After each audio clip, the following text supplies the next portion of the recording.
তো আমি সেই হতভাগা এক স্টুডেন্ট।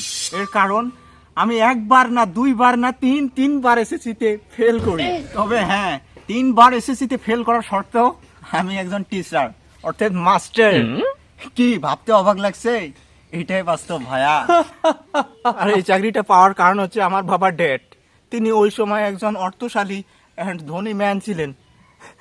ওনার কারণে আজ আমি এই পর্যায়ে এসেছি।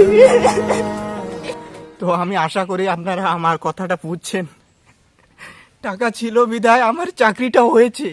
আমার বাবার টাকা ছিল বিধায় আমার চাকরিটা হয়েছে।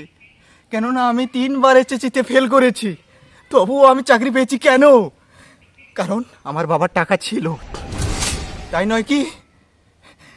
টাকা is a money, is the heart. বারবার বললাম অর্জুন কাঠগুলো সরাস না, শালার বেড়া। ওর বাপ আমি একজন টিচার, এদিকে ওর কোনো খেয়াল নেই। সারাদিন পাচা দুলিয়ে বেড়া, কোনো কাজ কর্ম। এ বাবা, মোক আর পড়া পড়বে ভাল লাগে না। হোয়াট? এসব তুই কি কবানছিস? পড়া পড়তে ভাল লাগে না মানে? হ্যাঁ, মোক পড়া পড়তে ভাল লাগে না। এই সময় মোক বিয়ে করবে না, বিয়ে দিয়ে দাও, নাইলে চেংড়ি পালে নিয়ে যান।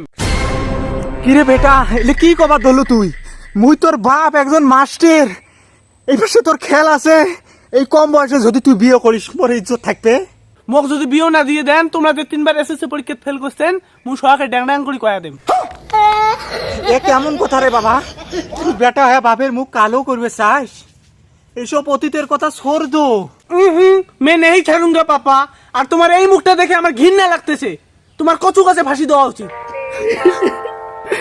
আরে বাবা, হ্যাঁ আমি তোর কথাই মানলাম, তবুও তুই কাউকে বলিস না যে আমি এসএসসি পরীক্ষা 3বার ফেল করেছি।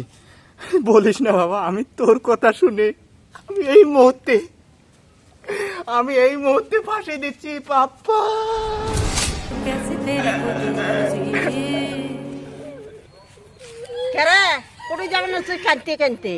আর কোশ না, মোর জীবনত কেলেঙ্কারি লাগছে।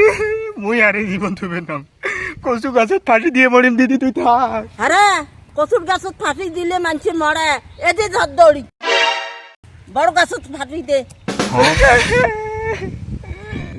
কেমন লাগলো? পরের পার্ট পেতে হলে কমেন্টে জানান।